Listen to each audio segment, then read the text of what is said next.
IPL 2025లో తొలి సంచలనం నమోదైంది. ఢిల్లీ క్యాపిటల్స్ రాజస్థాన్ రాయల్స్ మధ్య జరిగిన మ్యాచ్ సూపర్ ఓవర్ వరకు వెళ్ళింది. అయితే సూపర్ ఓవర్లు రాజస్థాన్ రాయల్స్ ఇచ్చిన టార్గెట్ని ఢిల్లీ క్యాపిటల్స్ అవలేలగా ఛేదించింది.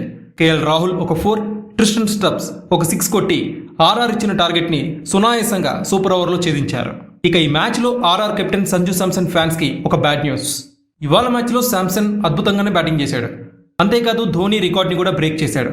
అయితే సంజు శాంసన్ అవుట్ కాకుండానే పెవిలియన్ చేరుకున్నాడు ఇవాళ మ్యాచ్లో. ఒకవేళ సంజు శాంసన్ గనక రిటైర్డ్ హట్ అవ్వకుండా ఉంటుంటే ఆర్ఆర్ ఖచ్చితంగా విజయం సాధించి ఉండేదేమో.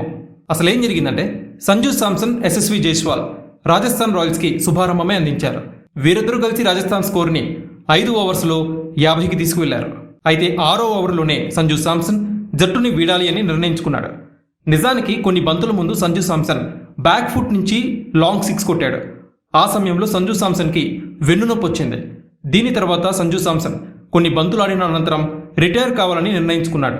ఈ మ్యాచ్లో సంజు శాంసన్ 19 బంతుల్లో 31 పరుగులు చేసి అద్భుతమైన ఇన్నింగ్స్ ఆడాడు. అంతేకాదు ఈ మ్యాచ్లో Sanju Samson CSK captain MS Dhoni రికార్డుని కూడా బద్దలు కొట్టాడు. ఎంఎస్ ధోని తన టీ20 కెరీర్లో 346 సిక్సర్లు కొట్టాడు. ఈ మ్యాచ్లో సంజు శాంసన్ 3 సిక్సర్లు కొట్టి ఎంఎస్ ధోనిని మించిపోయాడు. ఇప్పుడు సంజు శాంసన్ పేరు మీద టీ20 క్రికెట్లో 347 సిక్సర్లు ఉన్నాయి. సిక్సర్లు కొట్టడంలో సంజు శాంసన్ కెప్టెన్ కూల్ని వెనక్కి నెట్టాడు. ఇక ఇవాళ మ్యాచ్లో రాజస్థాన్ రాయల్స్ ఓటమికి కారణాలేంటో కామెంట్ సెక్షన్లో పంచుకోండి.